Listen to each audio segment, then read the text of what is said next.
I think the ripple effects are huge. I mean, generally, what you see typically when projects aren't managed well is that they're over time and over budget, and the community doesn't get to take benefit of the asset as soon as they could.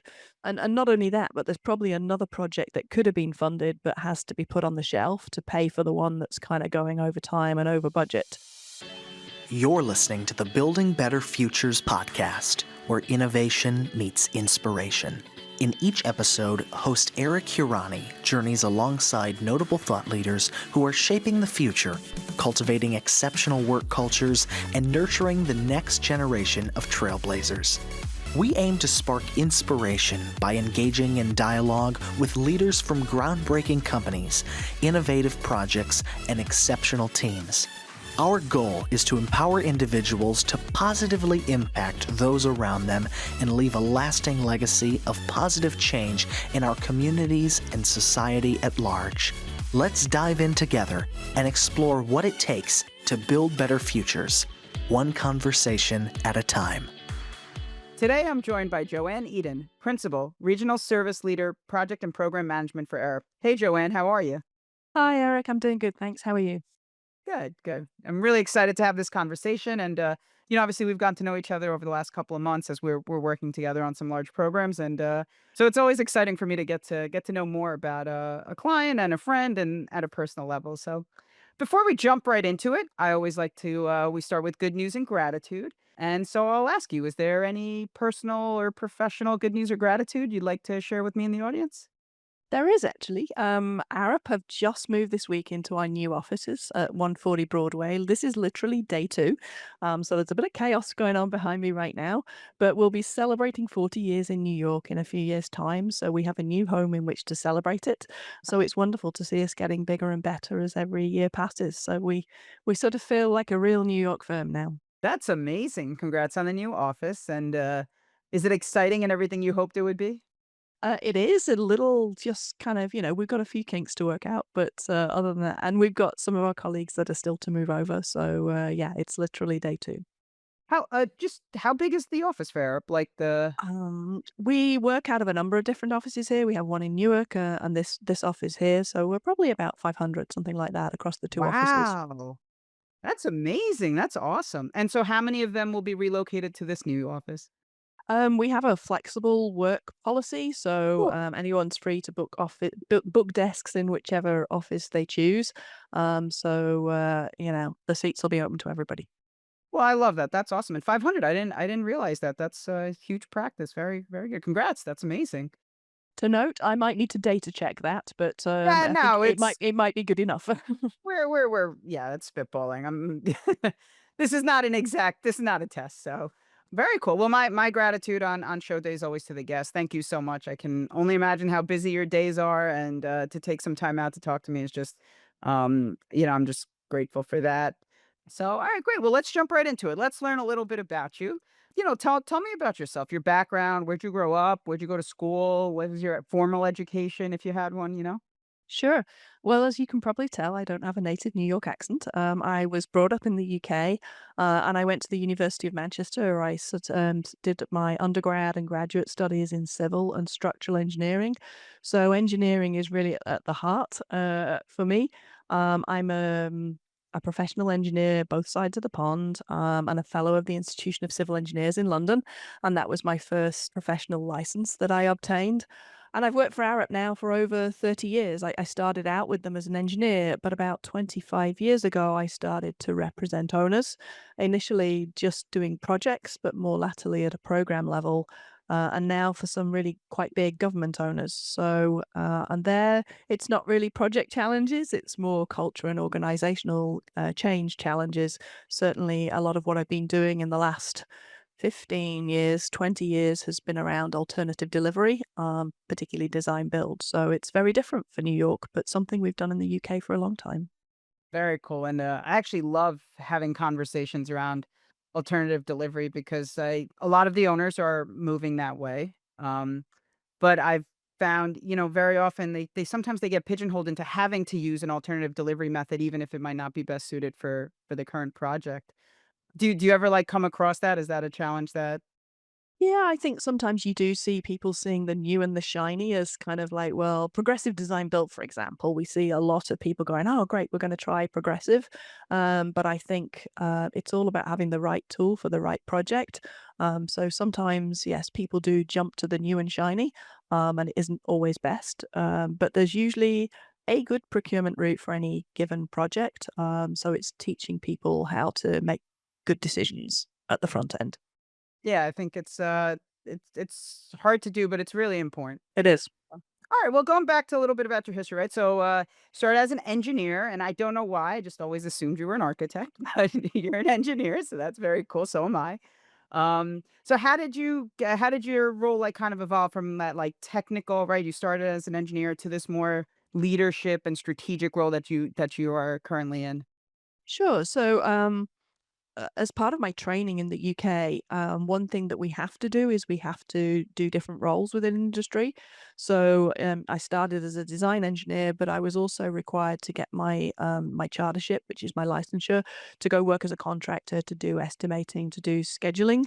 And so it was really during a period of time where I was working with a contractor in a CM role that I really started to realize that I enjoyed the coordination of designers, contractors, lawyers, client requirements, and things. So that's really where I started to realize that I didn't want to do engineering for the rest of my life. And that's where I started moving more across to the owner's side and doing more work on the owner's side. Very cool. And so earlier you also mentioned like you had both the I know obviously on the public side, but also some private work that you had worked on. Yeah, I need to do the math, but I think I've probably done equal-handed, public and private, probably over those 30 years, about half and half, something like that. So I've worked for big banks and I've worked for big infrastructure, agencies. So with those two, verticals in mind, let's call it public and private. Um, what are the specific challenges you see arising in like public work that maybe you don't see in private work? And then what's the flip? Like what are the challenges in private work that like you don't ever see in public work? Oh, money, number one. I think the private sector obviously is very much better at funding projects. They don't start a project without thinking about how they're going to fund it. And so I think it's not like the big infrastructure projects where you do a whole chunk of work at the front end and then go off and seek funding for the next 4 or 5 years. Meanwhile, escalation's going up and the value of your dollar's going down. So that's something that I definitely see on the private side, people are much better at, the funding requirements move along with the projects, and everyone knows this has got to get paid for. And I think that's pretty tough in the public sector where we have to wait a long time for funds to come through. The challenge is the other way around. I think a lot of times in the private sector, you don't have the public and community engagement that is necessary for a lot of public projects, whether it's a new library, or whether it's, I mean, borough-based jails. I look at the Long Island Railroad project we worked on recently, the huge amount of community engagement and stakeholder management you have to do. I think private sector, in a way, get away without that. And obviously that's thing that can slow things down, but also can give better results if you do it right. Everyone gets big benefit out of it. Yeah, I found community engagement is important, and part of the reason I like doing the show and the reason the whole building better future concepts is about how what we do does positively impact communities. And I'm sure both of us could sit here and talk about dozens and dozens of projects that we're probably built to schedule and good quality and but really at the end of the day the best part about it was maybe the first time like you mentioned a library like the first time students walked into it and looked at a read a book, right, or sat down and studied, and the impact that we can really have in a community is just so important. And I've seen the private projects start to gear towards that too. I've seen them do more of that, like, kinda stuff. It makes me feel good because we have an even or not an even split, but we have a pretty good split of public work and private work that we work on as well. To your point about money, I will say that sometimes the private industry does also have challenges with money, and we felt that Yeah. at the end of the last cycle at the end of the last cycle Yeah, there. I mean, obviously, there's the kind of business cycle, and there's times when money is more free flowing than others, but generally they don't go into a project not knowing how they're going to fund it, which I think we do sometimes here for the big infrastructure projects. No, I totally agree with your sentiment. I was just, it was more tongue in cheek there because, we had a few private developers that maybe did not pay all their bills on their last, last Right. go around of Mm, but still fun projects to work on, you know? I mean, what there's nothing better than building New York City. I love that. indeed. I'm sitting here on the 40th floor looking out at a beautiful city Yeah, skyline. it's very nice. And so, speaking of, let's say, projects that maybe don't pay or tough to complete. How have you seen like the poorly managed projects affect like the ripple effects of that from like a cost perspective? And then also just talking about like we were talking about how the projects we work on impact community in a positive way, but how that could also maybe, maybe be a negative impact on the community during construction if especially if it's not meeting schedule or other constraints that they had.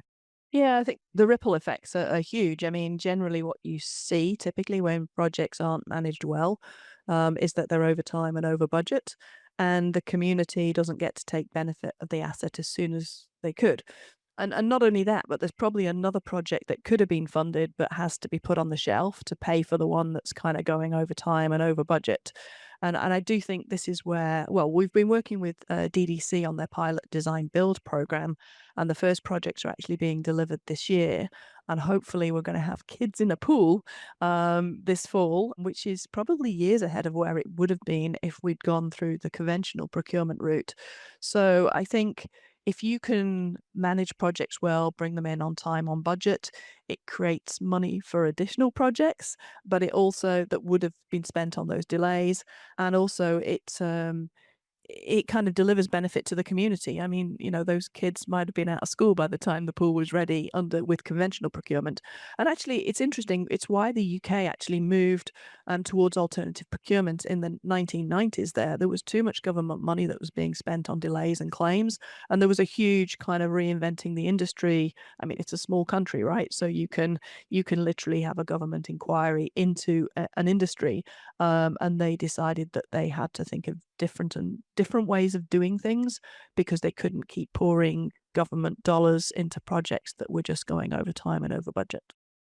Well, that's so interesting. So when you say alternative delivery, right? Because it means a lot of different things to a lot of different people. Is that typical design build? Is that what we're talking about? Or are you talking about other like P3 methods and maybe There's other things. I voluntary? mean, they experimented with everything. In the 1990s, there was design build.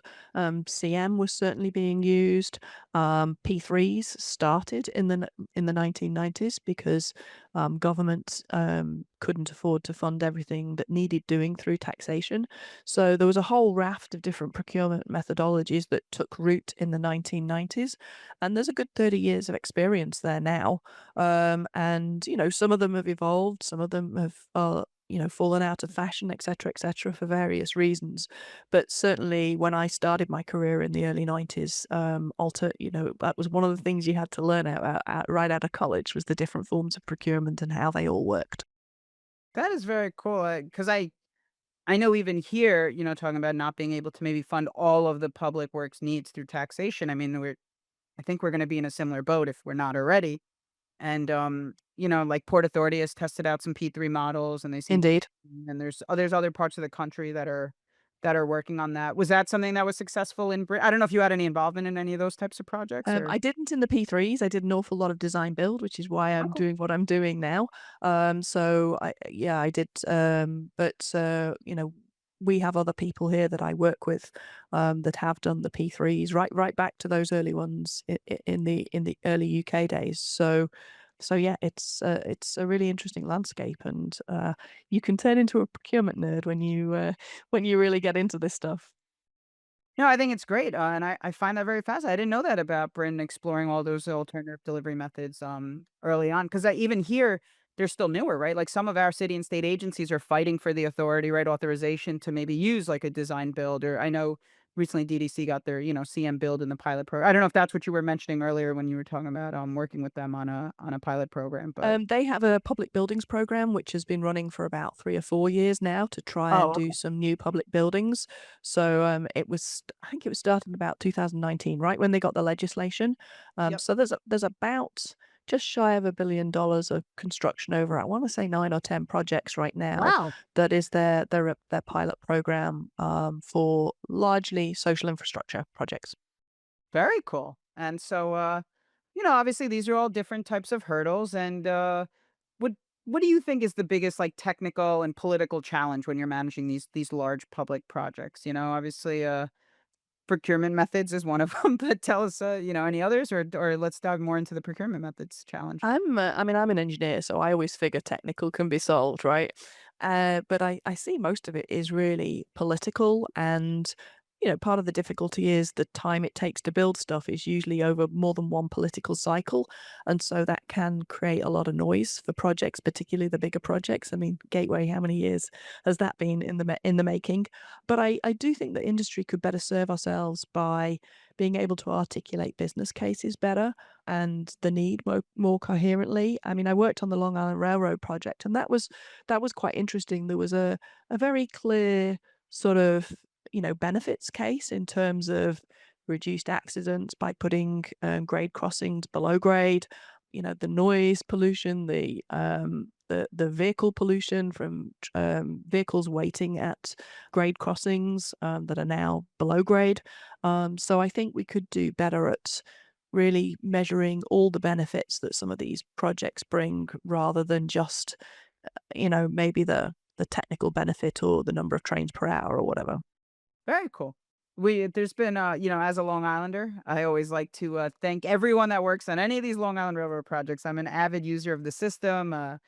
When East Side Access opened up, that was like I didn't realize how much that would change my day to day until I needed to go to Club 101, and instead of going to Penn and then either walking over or taking, the 1, 2, or 3 or the ACE and then taking the 7 over and then walking across the street, I am now a one-seat ride to there. And I grew up in Mineola, so a lot of the third track work, with the raising tracks and lowering tracks. And I mean, it's changed, like, the congestion is so much better in those areas, speaking of programs like you're talking about, but also, there's not as many accidents. I mean, trucks were getting stuck under Yeah. bridges or, like, it was, so a lot of that work has been impactful in ways that maybe you can't see on the clear-cut dollars, or like you said, the clear-cut, "Hey, how many more Exactly. trains did we get?" Maybe we got, not that many more trains an hour, but maybe we reduced the traffic in the area by 30%, which is great. The noise pollution, the air pollution, all Yep. of that stuff. Yeah, I wish we could put numbers on that. It Yeah. might help us make better business cases for these things. I think insurance costs too, sometimes you have to look at, like, I have a friend that works, for the state, and, whenever they have to when a truck does, let's say, hit a bridge, or, like, all the insurance companies It's get involved huge. because The someone's costs are gotta, yeah, huge. pay for repairs. Very cool. Well, yeah, no, that's great. Earlier, you had talked about how, when you'd leap from kind of the technical role as an engineer into more like this leadership and culture management, and, like that, the soft skills of it. And I always like to talk about leadership skills. It's something, I constantly work on, and I ask my team to constantly work on. So I'm going to ask you, what's like a simple thing teams can do to maybe improve collaboration, right? And as we become more global, right, in nature, and I know you guys are a global firm, so I don't know this to be true, but, potentially you're using resources from all over the world, right, if they're specialized in something, or you guys can work together. So, yeah, tell me about that. Like, how do we improve collaboration? I think it's really about diversity of team. And I don't just mean racial diversity, because I know there's a lot of talk these days about diversity generally, but I think professional diversity of too. So I see the best decisions being made for projects when you have a contractor's input, a specialist trade input, a cost person's input, a schedule person's input, a designer's input, and different forms of design as well, engineering, architecture. I think it really having a professionally diverse team has got to lead to better outcomes. Very nice. Yeah, I would agree with that, and I think, again, diversity is a much larger word than, maybe it's been pigeonholed into today. But that diversity of experience, and sometimes the younger members on the team are also just as impactful as more experienced people, because maybe they've been exposed to a new technology, or they did a new case that, something that you and I hadn't seen, and like, So I think that's great. And do you like Yeah, you actually technological diversity, yeah, yeah, I yeah. mean, they are definitely better at using all the new technologies and, systems and, yeah, sometimes we have to open our eyes to that, and sometimes that's quite challenging for people, well, certainly my age, I don't know about your age, I think it's hard for everyone, and the technology is moving so so fast. quickly. I took an AI course earlier this year just to, because you kind of want to keep up. And I feel like everything I learned in that course, like within 3 months, was outdated, and they're like doing something totally different today. Mhm. And I don't know, it's intimidating in some ways because you feel like you don't want to be left behind, but it's scary on the other way because you don't want to do too much and then like it doesn't work or it doesn't integrate properly, and then you create other challenges for yourself. But technology is amazing, and with some of, like, even the interns, I remember a couple of summers ago, we had an intern put together, like, it was, like, automatically able to pull from various websites, like RFPs and data related to them, and we were, like, trying to figure out how do we use this now that we have the information, how do we effectively use it? Yeah, we're very lucky as a large firm. Other people sort of decide on the technological direction of the firm. But yeah, we're using AI internally now. And it helps tremendously with being able to just find things that we didn't know we had. Yeah, it's very, very good about that. So when you're saying internally, are you using, like, mostly for, like, ChatGPT and word processing, or do you have an internal system where you're able to, like, you're saying pull, like, old projects and documents and kind of Yeah, share I mean, share obviously, information? we have a huge database of past Yeah. projects. We're 80 years old as a firm next year. Probably not all of that is digitized, but past projects, information, best practices, um, proposals we've done, you name it, it's all there. And we are now really seeing the ability to mine that internal data and put it to better use, which is great to see. Wow, that's really cool. Yeah, it's gonna be interesting how it impacts us for the next, one of my favorite quotes is a Bill Gates quote, and it's we overestimate what we will accomplish in 1 year, but we underestimate what we will accomplish in 10 years. And It's very he's true. attributing it to technology mostly, and like I don't know where we're gonna be in 10 years, but it's gonna be insane. Mhm. For sure. So, I'm gonna take us back to the diversity on a team and talk a little bit about like early career professionals, right? Because we're both saying how they can be as impactful on a project and as part of a team. Do you have any advice for like the early career professionals that are entering our industry? I mean, I love the way that, my licensing and training system worked, which was that I had to try all these different things. I wasn't able to get my license until I'd done a bit of working with a contractor, I'd done some design, I'd tried all of these things. So I would say to everybody, try everything, and then you can figure out what you like best, and expose yourself to lots of different things because you've got that latitude in your early career to really sort of adapt and do different things. And, you still have all that college training where you can still do the math and everything. And so, I mean, I actually ended up turning to owner's rep work after I'd worked for a contractor in the UK. I was working on the Jubilee Line extension, and Canary Wharf was a whole new area of the city that was being created. And I guess unless I'd actually had that experience, there were some beautiful canopies. If you're ever in London and down at Canary Wharf, those curvy glass canopies, they were designed by Norman Foster, and I was the PM that did those. So every time I go back to London now, I have to go take a ride to Canary Wharf to admire my work, which is now, 30 years on, still looking really good. But I would never have known that I wanted to do project management if I hadn't had that experience of actually working in that environment with the designers, the contractors, the specialist fabricators. It was just, it was a really great experience. So I'd say to anyone going into the industry, take every opportunity and try everything. And then, when you get to 8, 10 years in and you've got your professional license in whatever your chosen discipline is, then you can think about what you enjoy the most and where you want to go with it. So yeah, definitely try everything while you're younger. It's easier that way. I love that advice, and I don't think I asked that question like a lot. I don't know that that's ever been an answer, and I think it's so important. You're right. Try a bunch of different things. You never know what you're going to like. And, like, I was with someone the other day, they went to school for chemical engineering, and now they're an estimator for a major contractor in New York City, and they were like, "How did I end up here?" And it was because he tried different things, and he was able to find a path he liked, and he loves what he does, and, like, that's really great. It's Yeah, awesome I that mean, it's a very diverse industry. There's many different roles you can play in the industry, and so why not go try a few of them before you decide what your sort of chosen direction is? yeah, get stuck in it. Now tell me, what was the project? Because my sister is going to London soon. I'm gonna tell her to go visit it. What So the overall project was the Jubilee Line extension, which was an extension of a subway line in London. But quite impressively at the time, the owners, I was actually working for a contractor at the time, but the owners actually sought to bring a different architect to every station. So once you get onto the new part of the Jubilee Line, if you get off at every station is beautifully designed as you go out, I want to say east through London, and there really are some beautiful stations. So yeah, go ride the Jubilee line and hop off all the stations from London Bridge, I think it is, to the east. If I'm remembering correctly, I've been in New York 20 years now. I'm having to think hard about this one, but yes, it's really interesting to see how you can bring architecture and engineering together to produce something that's still beautiful 30 years on. what brought you to New York? Why make that jump?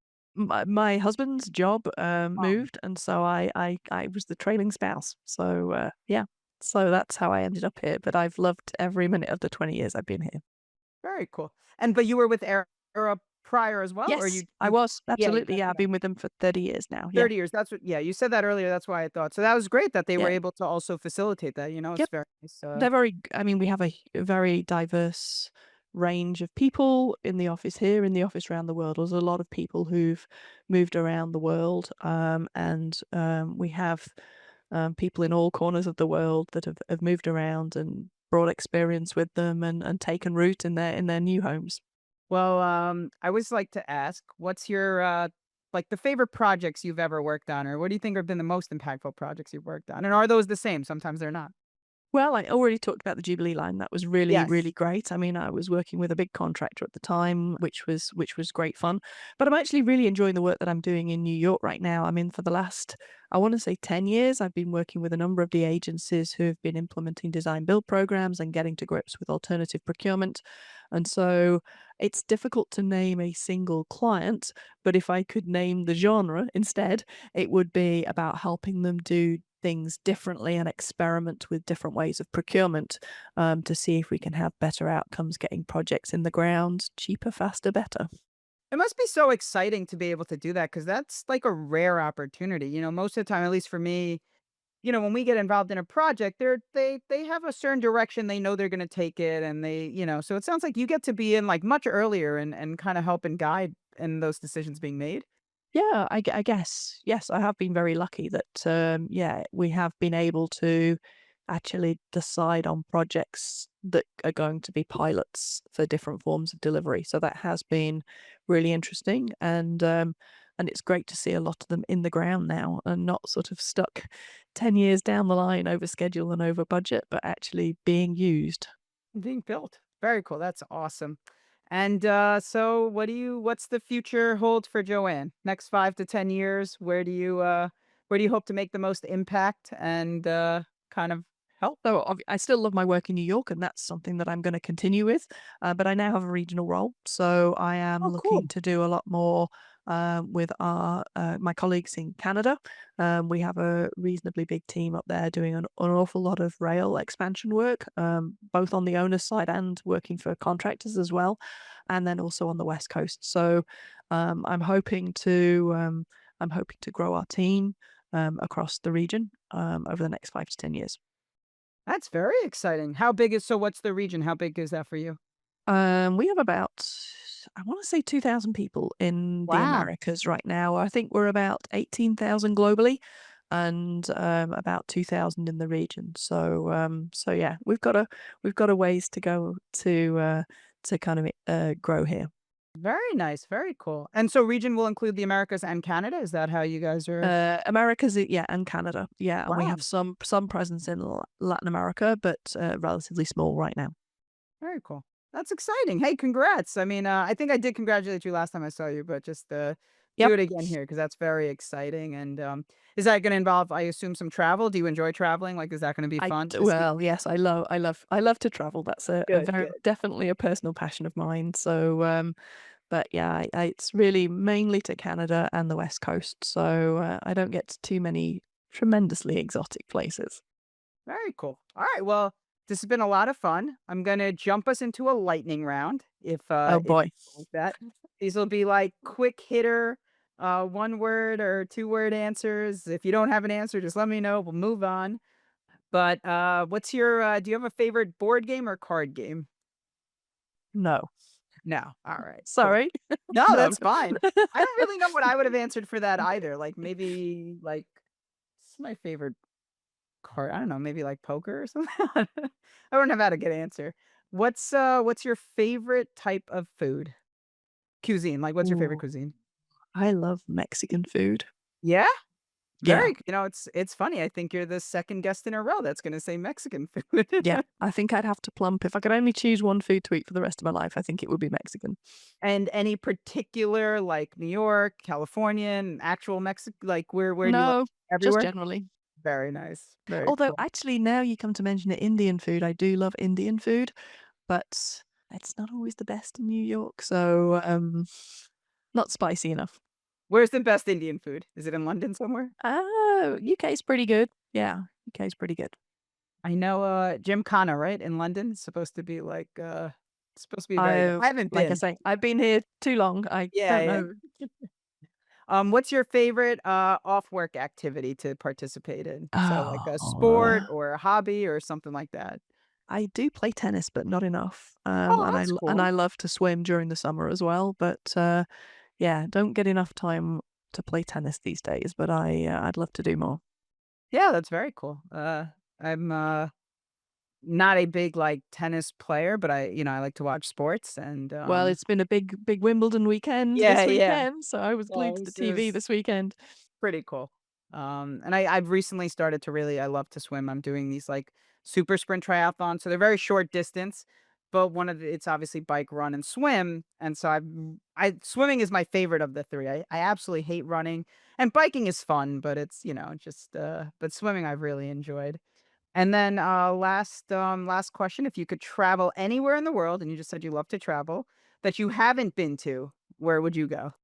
India, that I haven't been to. India is probably the one that I'd really love to go to that I haven't been to, and, a bit more in Asia generally. Yeah. Very cool. Yeah, I've never been to Southeast Asia. I think that would be a lot of fun. Go ahead. And Alaska, actually. I haven't been to Alaska. That one I'd love to go to Alaska. Well, is it part of the new region and territory? You should make Sadly not, no. No? Oh. But, hopefully one day soon. I went to Alaska when I was younger, and it was awesome. It was fun. We Mhm. did you can do the dog sled riding, and you can, like, helicopter up to the top of the mountain, so hopefully you get to go. It'd be a lot of fun, and I've been to India many times. If you ever get to go and you want help putting an itinerary together, Oh, you thank you. let me know. Yes. I'm here for that. But with that, this was amazing. That's all the time we have for today. Do you have any closing words or parting words you want to share? No, this has been fun. This is my first podcast, so, very happy and thank you for inviting me. No, this was great. I love to have these conversations and learn more. But I learned so much about the guests, and it's always exciting. And everything you guys, all of the guests just contribute to the city and the state and the communities they work in. Just like very exciting, and it's inspirational to me. So thank you for being on. And with that, if we will include links to any of the resources we mentioned in the show notes. Thanks again for listening, and keep an eye out for the next episode, everybody. This episode is brought to you by Infinite Consulting Corp., your go-to firm for MBE certified project and construction management consulting. Discover how Infinite can help you build a better future at infiniteconsultingcorp.com.